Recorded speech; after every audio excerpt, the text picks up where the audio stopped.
Welcome to Unit 6, Level 2 video notes. We aren't going to go over this so much in the video because we did that more in Level 1. And we're going to exhibit knowledge of simple counting techniques such as the fundamental counting principle, permutations, and combinations. The fundamental counting principle is when we choose something out of a number of choices. Our first example is how many different outfits can you wear if you have 5 shirts, and I did red, yellow, green, blue, and purple, 3 pants like jeans, khakis, and black pants, and 2 shoes like tennis shoes and dress shoes. I made a tree diagram out of this, and we could have done it in different ways, but I started with the shirts, red, yellow, green, blue, or purple. Then from there, we could add a red shirt and jeans, red shirt khakis, red shirt black pants. For each color of those shirts, that could have happened.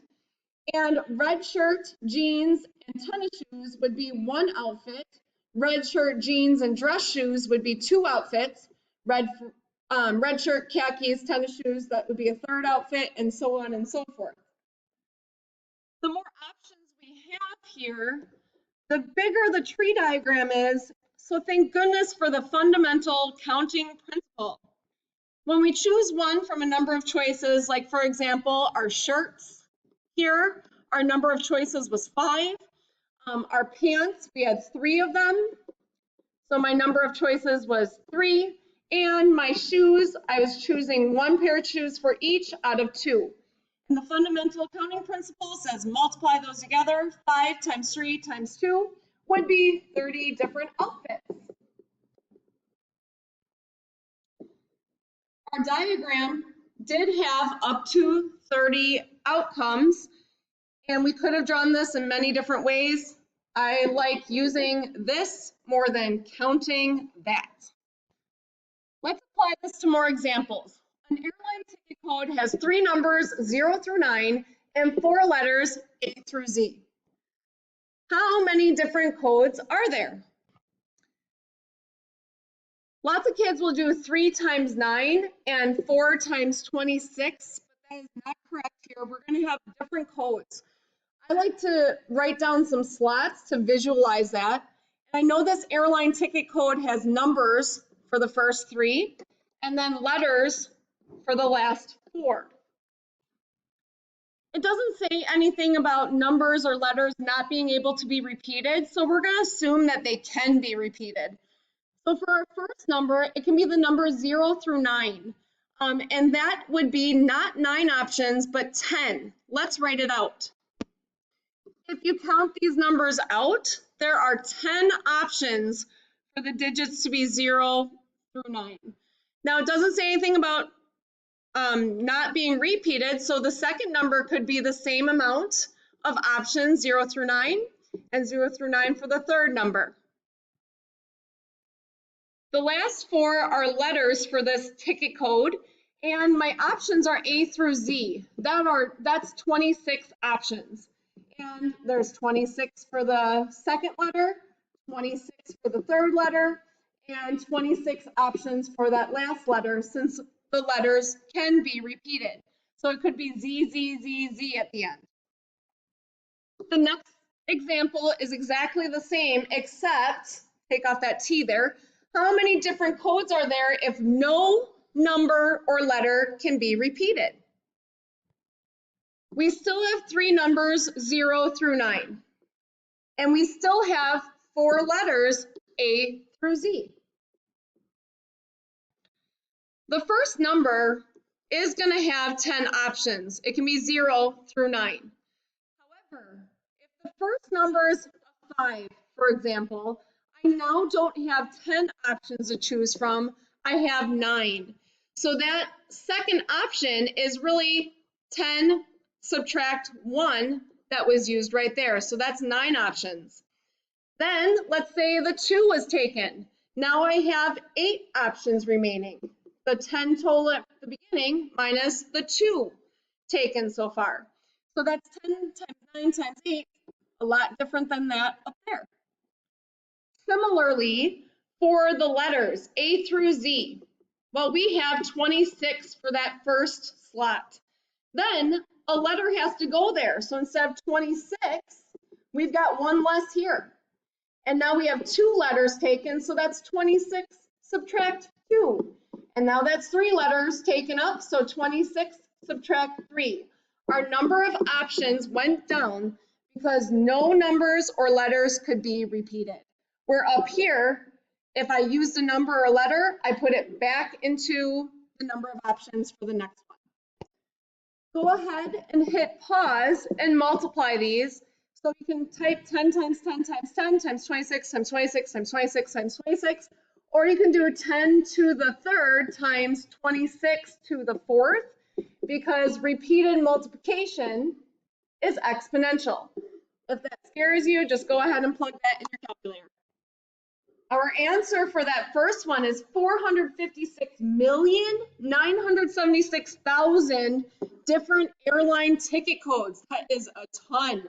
Now do the next one. This time you can't do these exponents because all of these are different.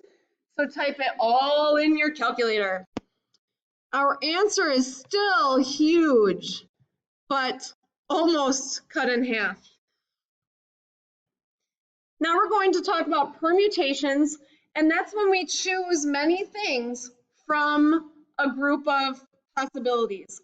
And permutations when you choose things where order matters. And this can be like first, second, third place.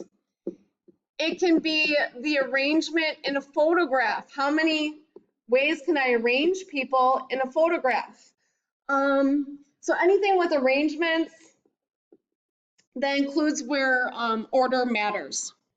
So here's an example of what I'm talking about. How many different arrangements of student council president, vice president, and secretary can you make from a group of 10?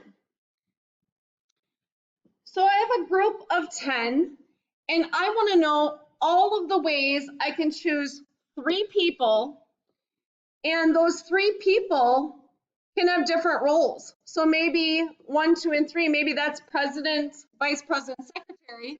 Well, then maybe they get switched around, and so that would be vice or president, vice president, secretary. Then those could be moved around and be president, vice president, and secretary. So there's lots of different ways to rearrange the 3 that we choose even.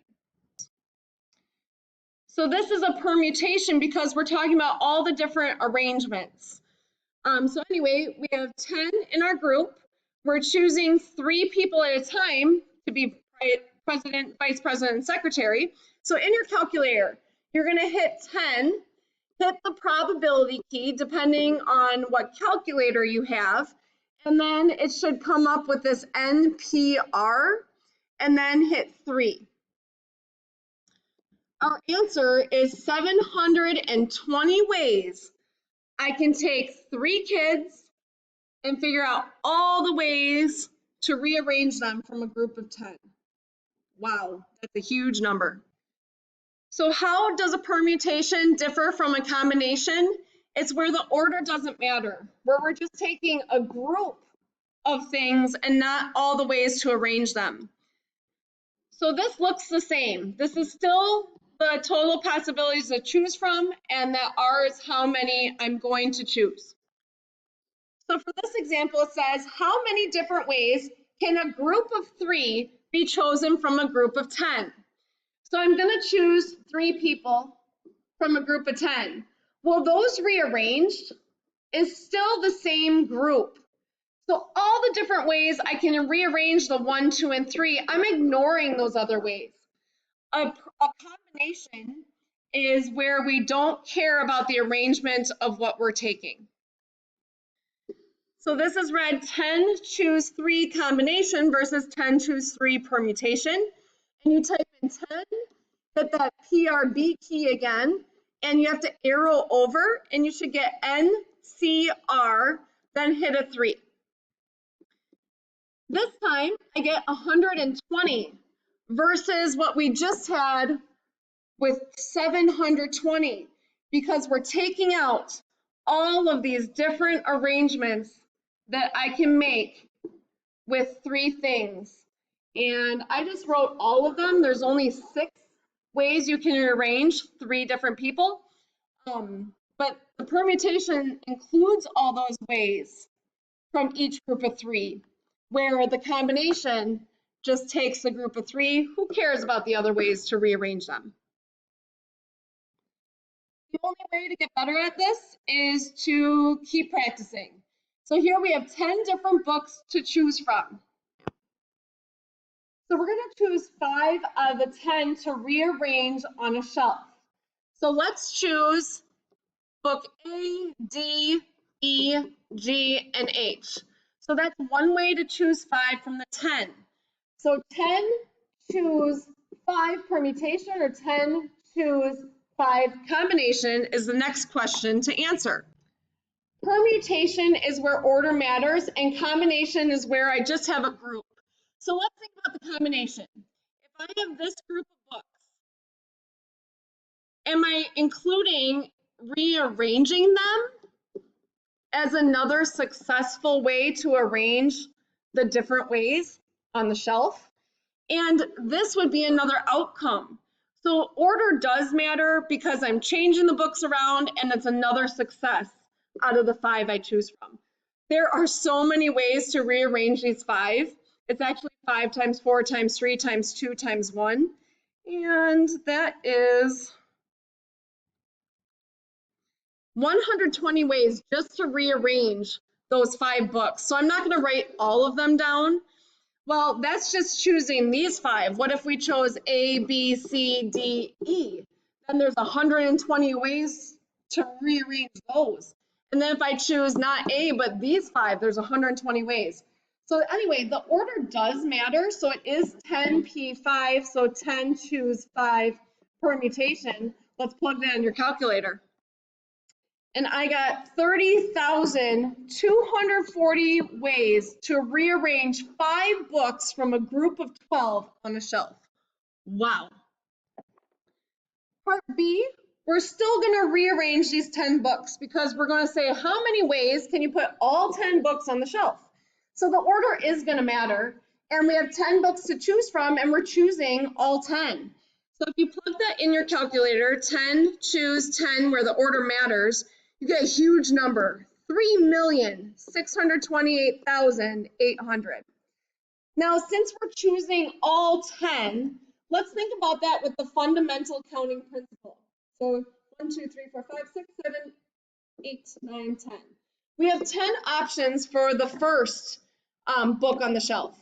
And then once you put that book on the shelf, then we'll have 9. Then we'll have 8. Then we'll have 7, 6, and then so on and so forth, all the way to 1. Now, if you ever have a permutation where you use all the numbers, a shortcut is saying 10 factorial. And that key is on your calculator. If you hit 10, the PRB key, arrow over until you see the exclamation point, hit enter, and you'll get that answer.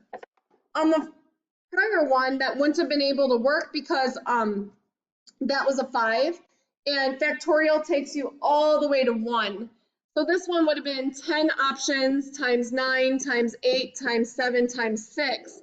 That answer is just 30,240. So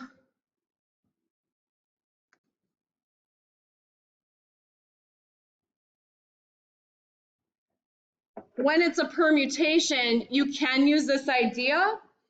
Just be sure to be careful with your keystrokes. So when it's a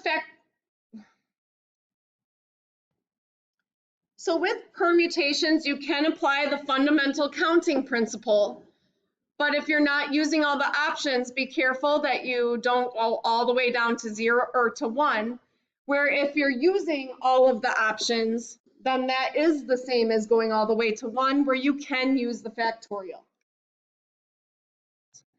Our last example asks, if you have a standard deck of cards, of 52 cards, how many different ways can you deal out a hand of 5 cards? So here it's not asking for probability. It's not the success out of the total. It's not taking one choice from a group. It's asking out of 52 cards, how do I deal a hand of 5? I have 52 cards to choose from, and I'm going to deal out 5. Now the question is it a permutation or a combination? Does the order I deal them out in matter, or does it not? Do I just want a group of 5 cards in the end? And that's why I chose this question for the video. If I have these 5 cards in my hand, does it really matter how it was dealt? Does it matter that I was dealt this first and this second and this third and this fourth and this fifth? Once they're dealt, I might rearrange them by suit, or I might rearrange them so that it makes least to greatest, or maybe I'm organizing it by pairs. And I can understand if you think that the order matters, that the 10 came first, then the 9, then the 4, then the queen, but really it doesn't matter when I have the 5 cards in my hand. So this one is assuming that I'm just taking the group of these 5 and not counting the rearrangements of each 5 in that, making it a combination.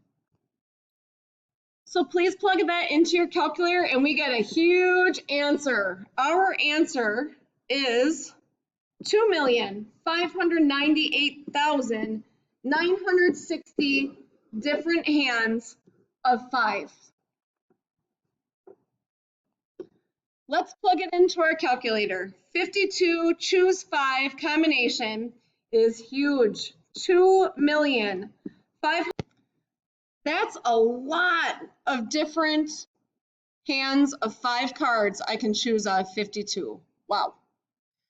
Good luck with your level 2 homework, and make sure you truly understand the difference between a permutation and a combination so that by game day you choose the correct one and you know why. Take care.